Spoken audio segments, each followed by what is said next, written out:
Hey, welcome to the Film Haus podcast, where we sit down with industry professionals to talk about what it actually takes to make it as a filmmaker, creative, or anyone trying to pursue a path in video production.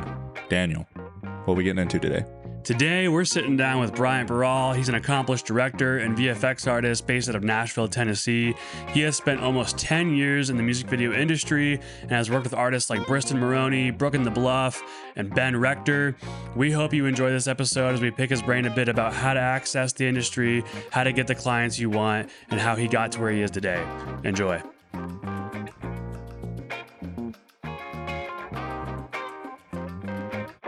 All right, welcome, Bryant, to the show. How you doing, man? Thank you. Good. Yeah? I appreciate you having me, man. Yeah, appreciate you being here. I'm very excited to kind of dig into your history and kind of how you got to where you are, and then get into some stuff from there. So, dude, just tell us a little bit about yourself and how you got into filmmaking. And did you always think you'd be a filmmaker? Tell us your story. Yeah, I did kind of always think I was going to be a filmmaker. As long as I can remember, I grew up in a suburb of Nashville. Kind of always had a dad that was extremely supportive of any creative outlet that I was having: music, video, sports, skating, whatever it was. Mm-hmm. My dad was always just encouraging me to, invest in it full force and learn as much as I could and try and hone my craft, whatever it was. And he thankfully just gave me the environment to be able to do that. And he came home one day with like one of the first mini DV HD home video cameras, because my dad's like a tech nerd, and still is. Even he's 60 now, but he's still like, I'm always asking my dad about things that I didn't even know existed, and he's teaching me about AI workflows and stuff that he's utilizing, and so my dad's very much in that world. And so yeah, he brought that camera home, and I was like, oh, this is cool. And it had like a 240 frames a second mode where you could like shoot a slow-mo clip that was buffered for 3 seconds or something, and I was filming like GI Joes and Jenga blocks like collapsing. And then he was like, okay, he had a job at the time where they had like a production sector, and he brought home Final Cut on all the 7 discs or whatever it was. Right. And was like, hey, you can use this, and I'll even pay for like online courses. Cause at that point there was nothing really on YouTube, was not what it is now. Like the tutorial kind of, I'm in place. Like if you want to learn anything, YouTube, you know. Yep. At that point there was like weird random websites. Like there was this one called lynda.com that was kind of like Skillshare of 2005 essentially. And he was like, I'll pay for a subscription, learn Final Cut, but if you like ever start making money, you're gonna have to buy your own version, because like it wasn't his Final Cut, it just works. And you know, he wanted to be like good about all the licensing for stuff, sure, you know, whatever.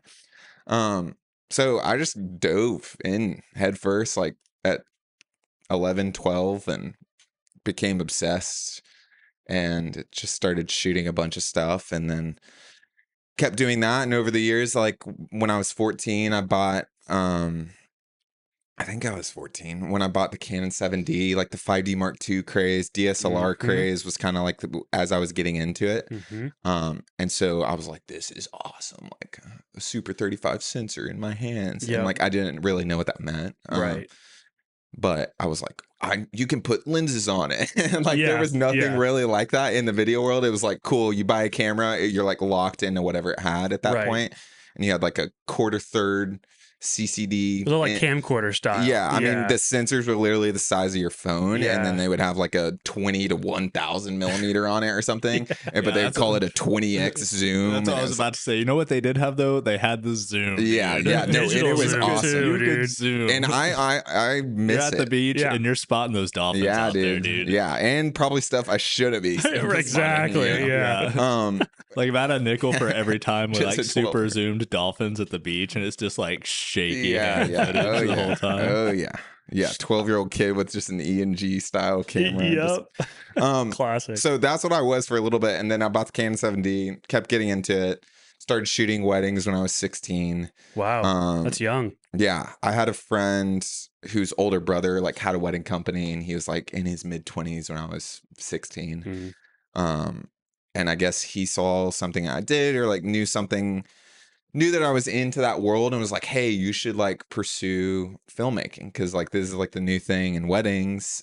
He was a photographer, and he was like, you can make money doing this. If you want, I can just start pitching you, and you can like, starting out, just do it for free so you can get some under your belt. And first one I did was free, and then from then on he was like, hey, I just got hit up, if you want to charge a little bit for this, you can. And he would just kind of like be the middleman for me, because I didn't really understand business stuff. So the second wedding I charged $300, third wedding I charged $600. And by the time of my senior year of high school, that summer I was like shooting so many weddings and making like good money for an 18-year-old. And my parents wanted me to go to college, of course, because that was still a thing then. And I was kind of the last generation of that mentality. And looking back on it, my parents are probably like, yeah, you didn't really need to go to college. Yeah, you're doing all right. Yeah. But at that point it was like, okay, you want a fallback plan, go to college.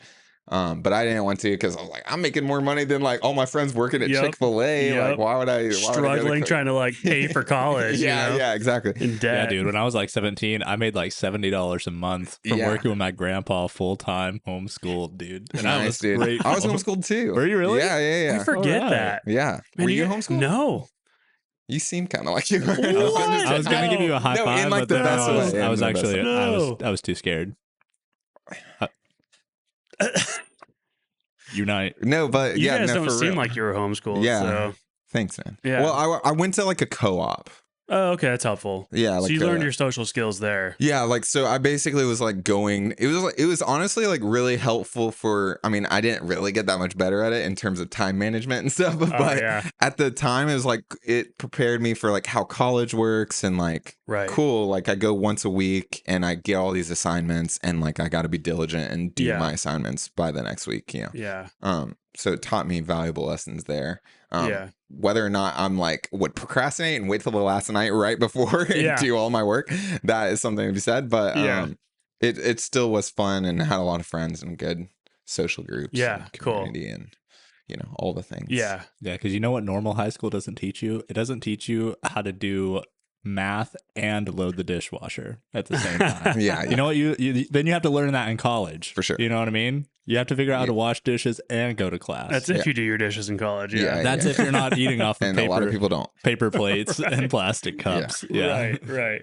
Yeah, we still buy paper plates, Hey, when we're feeling lazy, we just it's just so nice, especially with a kid. Oh, that's true. It's like anything that we don't have to do. Yep, dude, is awesome. 100%. I ate rice and beans out of a pot last night. Hey, dude, that's the Dave Ramsey way. That is the Dave Ramsey way. That's very Hugh core. I was like, how do I maximize my time? I can't be washing dishes. One dish. I'm gonna eat out of the pot. Yeah, dude. Well, one pot beans and rice. That's how you do it. This is 30. This is 30 for me. I didn't think it would be, but unfortunately, this is 30. So anyway. Yeah, so that's pretty much the culmination of how I got started in filmmaking. And then I went to college after all the wedding stuff that I started getting into.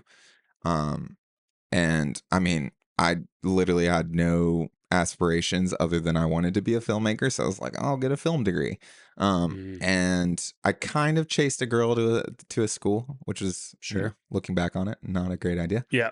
But I did actually find really good community there, and I'm glad that I went. In terms of filmmaking, the program was like like most filmmaking programs, unless you're going to a massive school like NYU or USC or something. Not a whole lot of connections, not a whole lot of production, mainly about the history of film, the writing, and kind of the nuances of ideas within that world, even though there's not really rules. And it's kind of a weird to get a film degree unless you're like learning hard production stuff. So went there, loosely kind of did film stuff with my friends on the side, but I lived full time in East Tennessee, and it was a school called Carson Newman, small liberal arts school in East Tennessee, about 3,000 students, like Oh, wow. as small as like Lipscomb or Yeah. Tribeca, smaller actually. Mm-hmm. And so was just living there, hanging out, playing in bands, was on the worship team. That's kind of like how I got ingrained in that world even more. But also grew up in that world, playing in drums and guitar and all that stuff in youth group. And so I'd always been in that world. And then, yeah, essentially once that ended, I came out of that and got back into freelancing because I'd always kind of done it through high school with friends. So you finished college then? I finished college. So you got a degree. I got a film degree, Okay. a BFA. Okay. And I moved back to Nashville, almost moved to LA. Okay. Because I also lived there for just like my first semester, my senior year in college. Mm-hmm. I did this basically a study abroad program, but it was in California. And I just went there and learned from like more industry people in this program called Los Angeles Film Studies Center. Mm-hmm. And they had the whole semester was just one big production essentially to make a short film with a bunch of people that all had roles on crew and stuff. And somehow I landed directing. Wow. And then one of my good friends at the time was like producing it. And then did you have to like apply for which positions you wanted? So you like would apply for your position and everybody would vote on all your peers would vote on who was going to lead the project and stuff. So I think there was like there was only like 60 students total at the program during that semester. And those were all divvied up between 3 teams. And I think there were 3 directors for, one for each team. Yeah. Cool. And I was one of those 3 directors. That's awesome. And it was a super great experience. And in that one semester, I learned more about production than I did my because you were actually on set. I was actually on set. I was using Red cameras. I was using Arri cameras. I was shooting on built sets or like mock-up sets of like a gel set and things that are now very popular in Nashville and very accessible.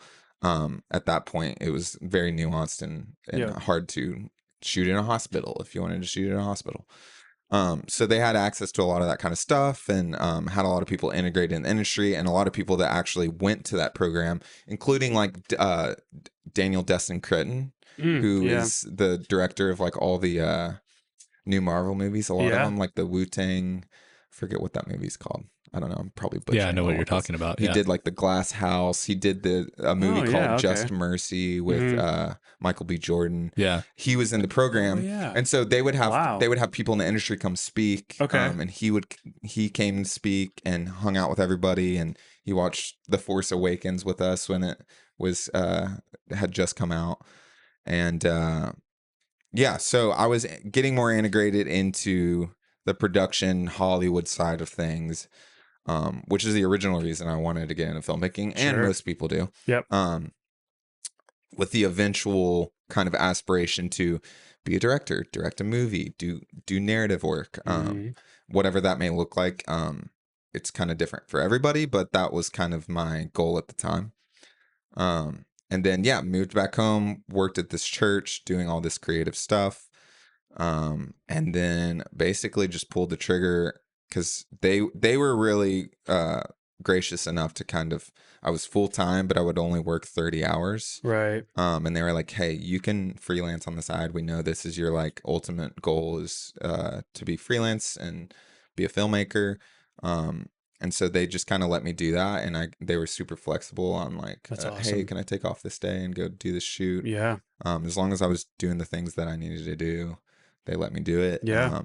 So like churches are a great place to start as a videographer because like one, you can learn, you can mess up, and they usually don't, I wouldn't say they don't care, but they're like really gracious about it. For sure. And then like, cause I started the same way. I was in a church and like it was same situation, like kind of 30, maybe 40 hours, but like I was still freelancing. Yeah. And they were like pushing me to freelance. So like it's funny to hear how many people actually start in churches. Like most guys I talk to are like, I started doing video in a church or whatever. I'm like, that's crazy, dude. Yeah. So like, that's how we all started. No, it is. Yeah. And all filmmakers are drummers or skaters, like at one point in their life. Yeah. Like, that's so true, man. Yeah. I definitely started doing music in church. And that was kind of like the way that I started taking music more seriously was because now it was like, instead of just like playing at home by myself, like I have like, you kind of instantly get plugged into a band, and Yeah. like you can learn music pretty easily, and Yeah. like it's very accessible, and like you have a lot of the stuff that you wouldn't have For sure. otherwise. Yeah.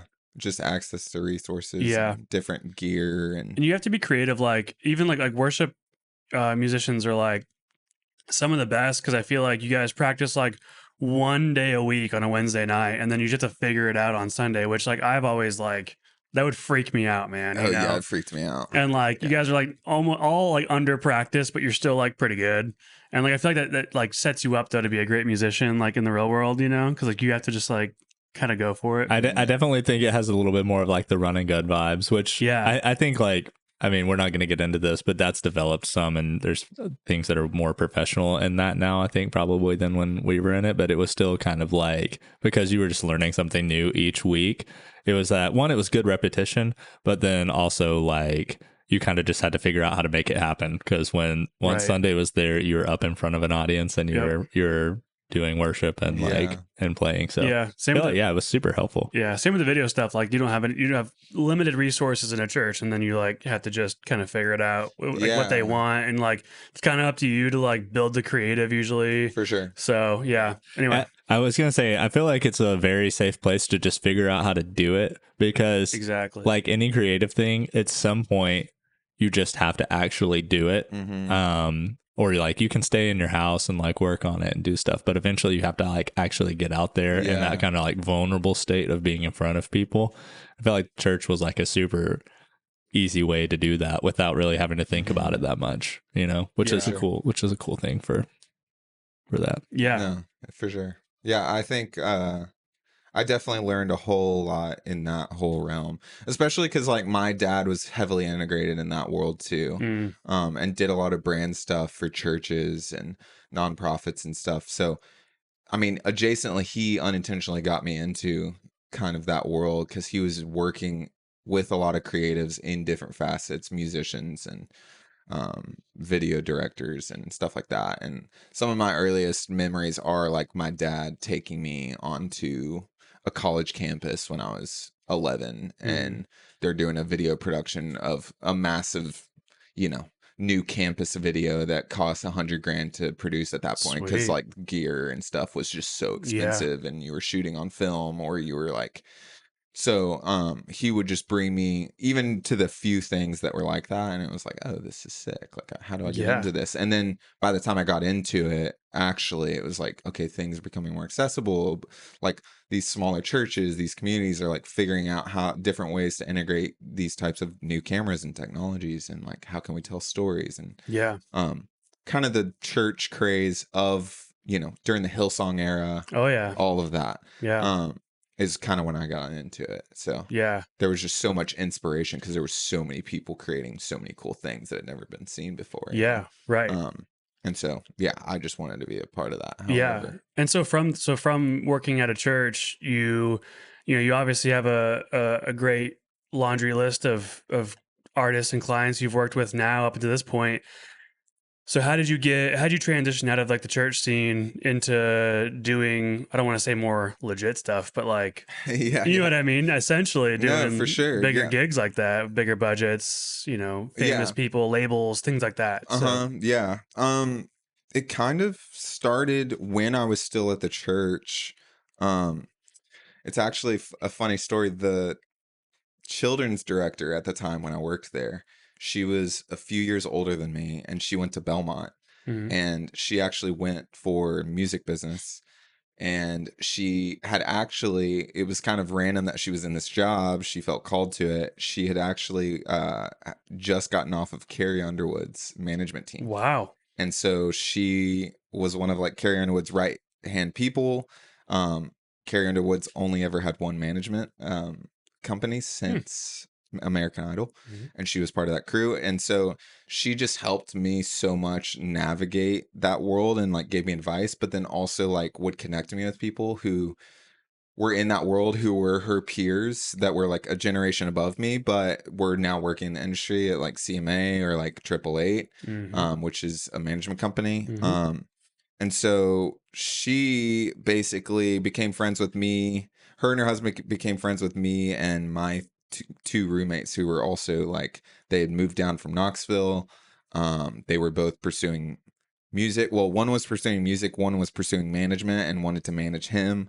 And then I was living with them and I was pursuing filmmaking in the music industry, and I had also adjacently just kind of gotten out of trying to pursue music myself. And so she just taught us a whole lot, and then also gave us some good pointers on and good introductions to different people to like learn a lot and just keep in contact. So Yeah. during those early times, like at the church, when I first started working, I was already like meeting and getting in those circles while I was working at the church. And then it became to the point where I was starting to do enough work where it was like, okay, I can quit the church now. And I decided to do that in November 2019, right before COVID, Okay. which was the worst time to quit. Great timing. Yeah. So I jumped the gun then, somehow survived. And I just kept learning. And like during COVID, I basically took that time as like, okay, I'm just gonna, try and survive, but also just keep learning and honing my craft. And I kind of dove pretty heavy in the 3D world then. Yeah. And I'd always kind of been in it. I mean, the OGs remember Andrew Kramer. Oh, yeah. And that's kind of the world I grew up in. Action Essentials. Oh yeah, baby. Pack. And... Oh yeah, optical flares. That's right. And he was a huge inspiration on me in my early like filmmaking career. When I first got into it, I was heavily into After Effects as well and motion graphics, and was cool. Always doing those types of things for my dad and his clients and like random churches and random things. And then was also pursuing my own stuff. And then essentially music industry, I don't know, it's not looking back on it, it's still kind of foggy on like how did I end up where I am, because like 14-year-old Bryant would freak out about the stuff that I get to work on. And I try to remind myself that every day, because it's easy to grow complacent and burn out on no matter what level you're at and where you're working. You constantly, especially when you're creating things for other people and you're doing it for a living, it can really easily become like this cyclical, okay, like why did I get in this?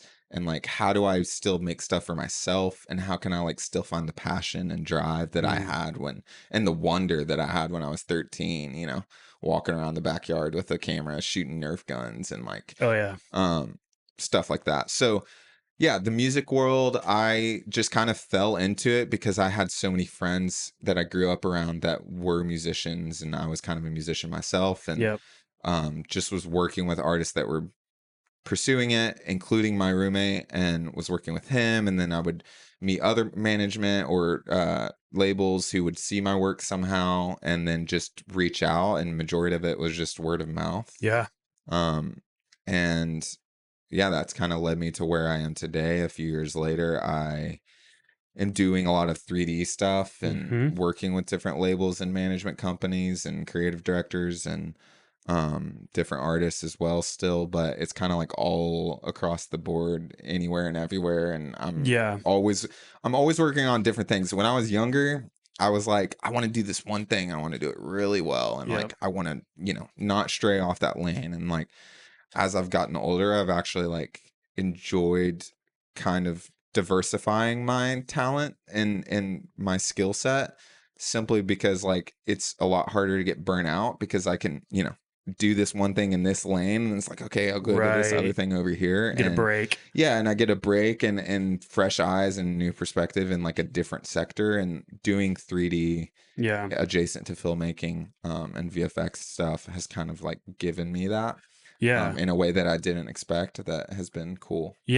When you were going back a little bit, when you were getting into like the music industry more, were you primarily doing like music video stuff, or were you going on tour with bands and doing like tour vlogs? And I did a little bit of it all. I never really toured for like a long time. I preferred to just do one-off stuff or like weekend runs. In terms of music videos, yes, I was doing a lot of music videos and a lot of like live performance stuff. Especially during that time, like at the height of COVID, there was like a period where nobody was doing anything. And then there was a period where like everybody realized like, oh shoot, video production is the only thing we can do to bring all these audiences back in.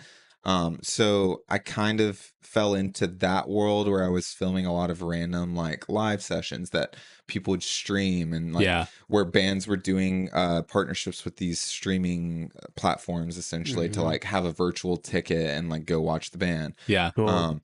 And so I did a few of those, and then that just kind of snowballed where, okay, I would do work for one artist like Penny and Sparrow, and then they're at a management company, and another manager from that management company representing a different artist will see my name, or my name will get thrown into the hat by that manager. And then I just kind of got passed around and was doing a lot of like BTS on music videos at first. So I would be going to these sets, just Yeah. filming behind the scenes. So would you Wow. say you're primarily getting like the next bit of work that you were doing by doing the thing that you were doing then? Like you're on set and then you're meeting somebody and then they're hitting you up and then you're getting the next thing. Like Yeah. legit. And also just like learning the fabrication of like how it actually worked when you're starting to like get money behind productions. Cause I had always kind of been a solo one-man band kind of guy. Yeah. And still am in some degree, because we kind of gone back to that as like a culture, and especially in the music world, like content Yeah. is king right now. Yep. So majority of people are not trying to spend like bulks of amounts of money, and it doesn't really make sense to, in majority of cases, unless you're like a big established artist where you can like get a lot of traffic and engagement on a music video. Content is the better thing to do. Yeah. So a lot of people are going that direction, and then for me, it doesn't make sense to hire out a bunch of crew, because like I can't make as much money on it, Right. and it's hard to provide a living doing content. So Yeah. at that point though, it was meeting people on set, meeting other filmmakers, meeting crew people, learning like, oh shoot, like there's so many avenues within filmmaking, and I always knew that, but it was never like right in front of me, like, oh, this guy's a full-time gaffer and like that's all he does Yeah. around Nashville, and he's like killing it. Yeah. And he has a bunch of gear and just works on all these cool sets and is getting paid like really handsomely to Yep. just light stuff and make it look really good. And that kind of flipped a switch in my head of like, okay, like I'm just a director because I say I'm a director. Like I just need to start getting people around me and getting them all on one vision and lined up in one creative kind of push. And if I can get people to buy into it, and be passionate about it, I mean, we're going to make cool stuff, because there's so many talented people in such specific lanes. And before that, I was kind of just doing everything myself, because like I'm a crazy pixel peeper, and like I would spend way too long on an edit, and it's like I'm slipping things one frame over, and it's Yeah. like, yeah, now it's good. And it's like most people don't have that curse Yeah. of just detail in terms of like edit, and you're kind of usually just one step in the process. But I love doing it all, and I love learning about lighting, and I would grip on set, and I would tell all my friends, like, if you need a PA, I'll come do whatever. I've AC'd, I've done everything on set. And I did that intentionally just because I wanted to learn as much as I could about each sector, so that the projects that I do get the opportunity where I have a crew and I get to direct, I can speak their language, and I can like, get them aligned with what I'm trying to do. Yeah. And both technically and creatively. It's like the best kind of directors, in my opinion, are the ones that like understand how to do what you're actually trying to do, instead of just throwing something up in the ether. And it's like, okay, that's cool. Now, like, how do we actually achieve it? Like, that's a whole nother thing than just the cool idea, Yeah. So did you at some point just kind of decide what role it was that you wanted to start doing more consistently? And then like, how did you shift into doing that at that point? Were you starting to say no to other like gigs that were coming up for like gaffing, or like, and you're like, no, I think I want to primarily just be the cinematographer for this? Or like, yeah. I mean, it started when I went to LA. They had like lanes you could pick for the program or whatever, and originally I like went for cinematography, and like that was what I was going to focus on while I was there. And while I was there, the faculty was like super great. They were all in the industry. Like one of them worked with like Disney and the Star Wars crew, and like a bunch of stuff that they were doing, and like knew a bunch of secret details that all the students were always trying to like pick out of them. And so those are the types of people I was around. I was never around those types of people. And one of the faculty members who was kind of like the gear guy who like printed things out to the students and stuff like that. He had previously been a student as well. And he really pushed me to just like, he was like, bro, you're a director. Like, just do it. Just like direct. Yeah. Because I mean, I was like, I enjoyed cinematography and the technicals of that, but I found myself like, when I was working on things with friends, or if I had done things where I had a director friend or whatever, it was like, okay, I was just as integrated and just as creatively engaged as them. I'm basically directing. So that just led to, okay, I'm just going to do it. And I don't necessarily want to, but I'm just going to say that I'm a director now and start doing it. And that kind of just carried through post-college into my career in terms of, yes, I was gaffing, I was gripping, I was ACing, I was doing all these things. I never necessarily hit a point where, and I still haven't. I mean, maybe I have a little bit just simply because I'm more busy and I'm not able to. But at that point, it was like, you know, early 20s, anything and everything. Like if I can pay my rent, I'm ready to go. Taking it. If I get the opportunity to direct something and I land a pitch on something and I get a budget, cool. I'm still going to need to take these other jobs because I'm going to spend all my money and I'm not going to make anything because the budget's not big enough for me to make money, and I want to make a cool video and I want to like make something I'm proud of. So that's kind of how like directing started. Was essentially just like, no matter what it was, if I get a project, no matter the budget, I'm essentially going to make pennies on it because I just want to put all of that money back into the project. And then now I just don't have that luxury as much because I have a kid and a wife. And well, so you kind of touched on that a little bit now of like what you're transitioning into now with doing like CGI, VFX more. So what was that transition like for you then, making that decision? Because if it was kind of like you distinguishing your role in filmmaking with directing more was kind of like just through doing all of the jobs and then having somebody be like, you're like a director, you should do this.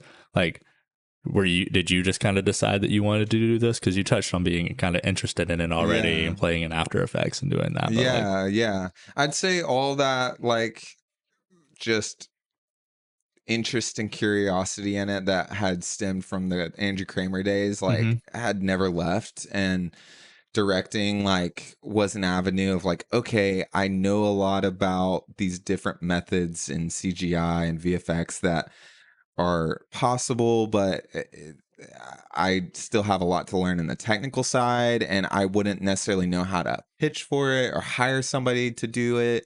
And so that kind of became my mechanism of learning, is like, I want to be able to pitch on things and actually like budget them out and know like, hey, this is how much this kind of thing would cost. And I can confidently say like, I can hire these VFX guys over here and appropriately direct them and actually get the final result we're looking for in this price range.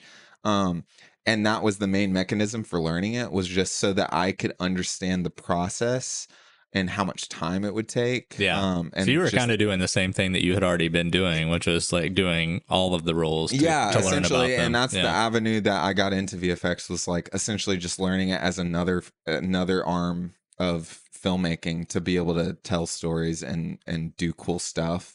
And it was just a world that I had mildly known and had messed around in Cinema 4D and After Effects. And Andrew Kramer made a plugin called Element 3D that was really big back in the day, that first came out, where you could like import 3D objects and like 3D track scenes and have 3D objects natively in After Effects. And, so I got into that world, and then it was like, oh, let me make a cool intro for myself, like a cool logo in 3D.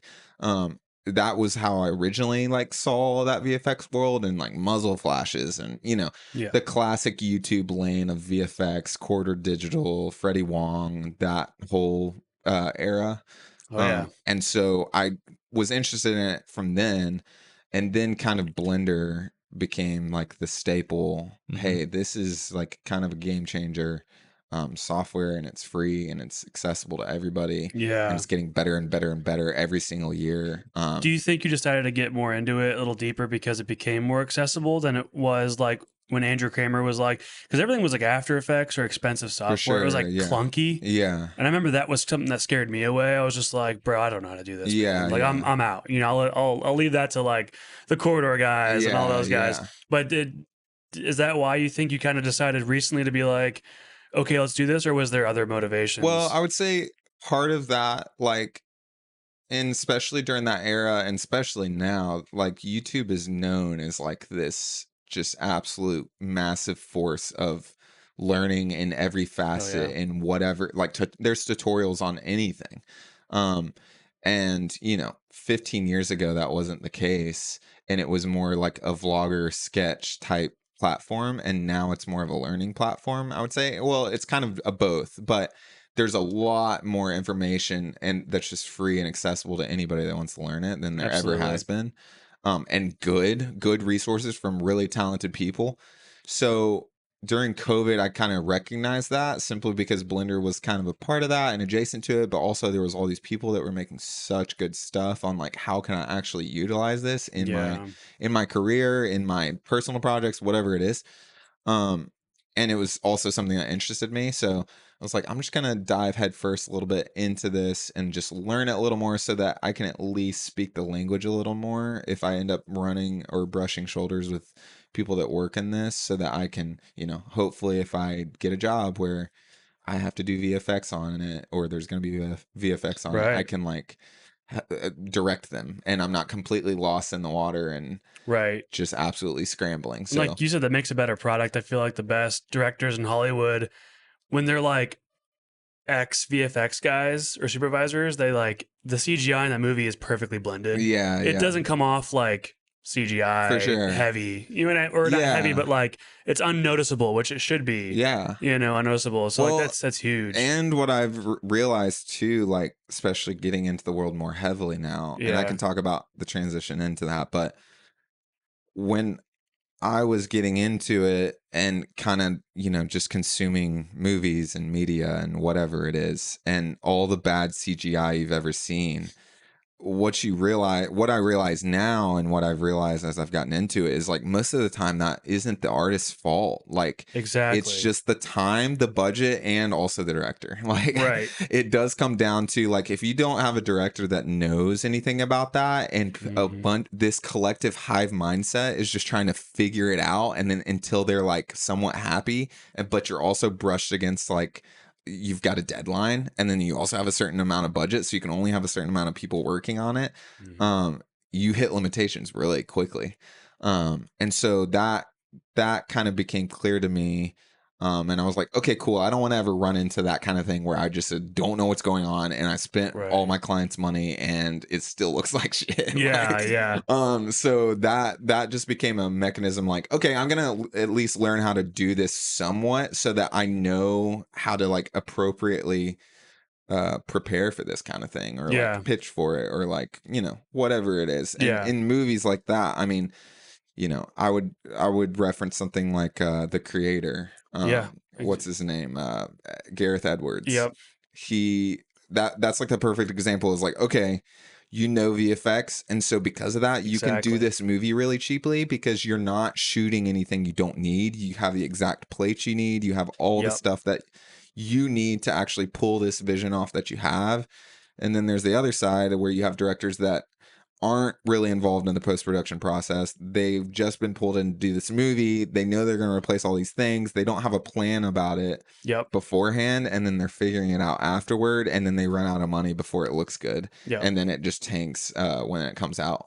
Well, because another thing is like you have to shoot for the VFX too. Like I feel like directors who don't understand that, they're like just shooting it like there's not going to be any VFX in it, and they're like, oh, they'll figure it out later. And then it's just terrible. Like you said, it's not the artist's fault. So it's frustrating. I'm not even a VFX guy, and I understand that, and like that's why I try to stay away from VFX, because I don't understand it as a director. And so like, if I hire someone, I'm gonna like listen to him like he's well above me too, because I'm gonna be like, dude, I don't know what I'm doing. Like, help me shoot this for you. You know what I mean? So it's huge. As you are transitioning into VFX, because I know you're doing a lot more paid client work in the VFX world, right?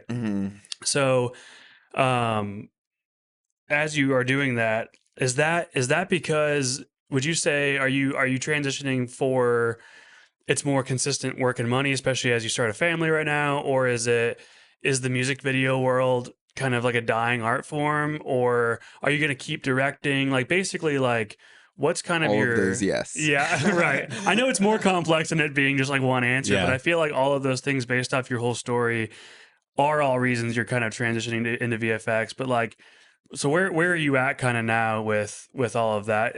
Even directing, For sure. VFX, all of that. Yeah. I mean, the initial reason I got into it was not really a choice, and then it Mm, kind of, I mean, it was a choice. It definitely was a choice. But I had a good friend who used to be a DP. His name's Dawson Waters.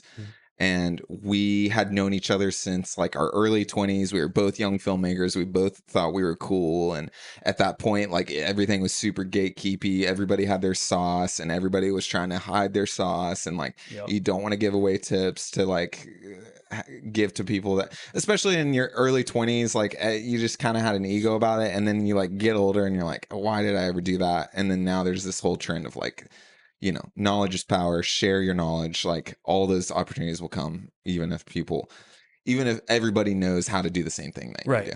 do. And so that kind of mindset shifted in me, and my friend Dawson had kind of shifted out of filmmaking purely into VFX world and was like, hey man, like I know that you've been getting into this. I know that like you've got an eye for these kinds of things. He was like, I'll pay you. I can give you projects. Like just keep learning. And then that came quicker than I thought it would. And he was like, hey man, you're just getting paid to learn now. So like do this project and figure it out. Like, Yeah. so That's that kind of awesome. just put me in a space where I was like, okay, well, I'm on the hook now and I've got to figure out how to do whatever this thing that I'm trying to do is. And so he obviously held my hand through all of that and taught me so much in that world. But just figuring out workflows and proper etiquette on how and proper client interaction and how to not dumb things down in a rude way, but like how can I actually help Yeah. somebody understand the vision, but also help somebody understand how much work this takes, and then uh help them understand the value of it and how much time it takes and how much money it may take. Yeah. I mean, it's And the those are same all thing things that with, I'm still learning. yeah. And it's the same thing with like filmmaking and directing. Like when you work with a client who's maybe new to like bigger productions, but they For have the sure. budget, like I feel like I'm constantly educating clients like in a gentle, nice way where it doesn't Yeah. sound like I'm like, condescending or anything like that. Yeah. But it's kind of the same thing. So like you've already been doing that, but like, I think it's even more in the VFX world because it's so unknown Yeah. by Yeah. everyone. I feel like everyone can film now like on their iPhone. So it's like they kind of like get the idea of like stuff. Yeah, they think like, oh, I can just hire some kid from Belmont to bring Yeah. down his DSLR and Yeah, it's gonna right. look good. And in some cases, that's true now. Yeah, it Depending on is. what you're trying to shoot and depending on what you're trying to do. It's true. And that was kind of another reason. That's one of the many reasons that you mentioned that I got into it. Mm. I do actually mean yes to all of those questions that you asked. Like Yeah. it's all of those reasons in the sense of, um, the lane that I found myself in, just and the clients that I found myself working for in the music world. It's like, okay, this isn't necessarily like the best long-term play. Yeah. It's a young man's game, and it's unless I'm doing something and building a foundation as like a production company or like really finding a market, it's really easy to become irrelevant as a director because Yeah. there's a million great directors. Right. And so VFX kind of became that, okay, well, I can do this thing on the side, pay my bills, but then also have the time Yeah. to hopefully do the stuff that I want to do and not have to just take every job, Right. and be able to kind of be more selective about what am I trying to say. Yeah. And that's still something that I'm figuring out, and being a father has definitely given me a different perspective. But for the longest time, it's like, cool, I'm a straight white male with like barely any hardship in his life, and like I don't know what my message is. Like I've been extremely fortunate and blessed to have like great opportunities and have great parents that supported that. Yeah. And so it's always been hard for me to like find what am I trying to say, like what kind of things do I want to make. And at the end of the day, like what I've realized is like I just want to have fun with my friends and Yep. like make something that nothing is more fun than being on set with a bunch of your friends. Yep. And it literally is some of the best time that you can have. And that's the whole reason I got into it when I was 12 years old. Yeah. Is just like shooting stupid videos with my neighbors and Yeah. my friends coming over and stuff. And I was like, okay, I just want to maintain that mindset no matter what I'm making and like how I'm doing it. And sure, the fabrication of how that is different now, and in some scenarios it's extremely stressful and a high pressure, but it's like if I can just always remember that and get back to that, I feel like everything will work out. At least that's what I tell myself. Yeah. And so like that kind of led me into the VFX world. Yeah. Adjacent to that kind of mindset, I guess. Yeah. Cool. So just to kind of wrap up, one last question. One, what would you say to people starting out? Because the biggest question I'm sure you get all the time too is like, how do I get more clients? How do I get bigger budgets? How do I do this and that? And then also based off what you just said, is the music video world like more of a, you said it's a young man's game. Like, is it more of a stepping stone, you think, for a lot of people? Like, sure, you can be really prominent in that, but like, if you think about it, directors who are even doing like the top 1% of music videos, they're directing other things mainly too, or they're like already like big Hollywood like film directors. You know what I mean? Coming in, getting hired out to do some music video, whatever, in between movies or whatever. So, do you think? What advice would you give someone trying to get into just really the filmmaking industry, but like maybe music videos specifically? And is it more of a stepping stone, or do you think like there is something there to stay in it for? You know? Yeah. I mean, I think that there's a reason that I've always been like drawn to the music industry and the music space, and that's obviously because like I was so invested in music for such a long period in my life, and still am very much like, I mean, music is my therapy, and like the only way I play music really now is like I'm sitting on the deck with my guitar, just like in the quiet night, Yeah. That's and awesome. that's kind of my therapy now. Or now it's like I'm showing my son a guitar and he's like, whoa. That's cool. And Yeah. it's just a cool experience, and it's also kind of nerve-wracking because he seems to really like music, and I'm like, oh no. But that in terms of filmmaking, yes, I always want to be involved in that world, just simply because like some of the best times that I've had, sure, music videos are cool. Sure, like doing branded projects are cool for artists or whatever it may be. You can have a lot of cool opportunities, but some of the most fun, satisfying, like personally for me, have just been like chilling in the studio when an artist is making a record and like feeling the energy in the room that everybody like feels like, oh, like that's sick, like we just made something really cool. And even if it doesn't end up culminating into anything or being like a number one, just being a part of that energy is like, and it's similar to being on a film set where you like get a shot that you are really psyched about. Yeah. That is what I was drawn to in the music world. And so I don't think I'll ever step away from that completely, just simply because like, okay, I love music, I love film. Here's the convergence of those two things, Yeah. So I'll definitely always pursue it. I think the avenues by which I do it may look different now, simply because like the landscape is changing so much. Sure. Yeah, that's true. And we can get into that if you want, but yeah, I mean, content is king right now, and music videos. I don't really remember your question, but No, the other one was honestly just any advice you'd give to like young filmmakers getting into filmmaking and trying to like take that next step, like out of just doing like maybe church work and trying to get more clients, like whether that's freelancing, production company, music videos, or like even commercials, for sure, whatever. Yeah. I mean, I have a lot of like random people DM me asking me those types of questions, and I kind of tell the same thing to everybody, and it's a very just basic answer that everybody has always told me as well, which is just create stuff, man. Like just literally make stuff. And the way that you can practically actually get into it is like find some local bands you like, find some friends that are getting into music, like, and start linking arms with them and like throwing yourself out there and doing things for free and trying to get better at your craft and like learning about cameras and like trying to learn as much as possible in whatever sector it is in music. In filmmaking narrative, I mean, it's the same process really. And I'm preaching to the choir because like I would still love to do some stuff like that someday. I would love to direct a movie one day. And the reality is I just need to make more short films. I need to like get in there and I need to make films. So, like that's the only way to do it.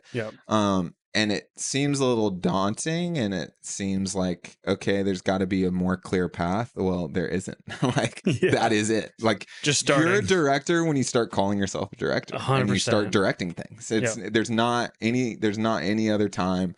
And the same thing with any other crew job. It's like, cool, this guy may have more experience than you, but okay, cool, like you may make cooler stuff than him or have a different creative vision that he doesn't have. And so your technical ability will eventually get there, and your experience will eventually get there. You just got to start making stuff and keep making it and never stop.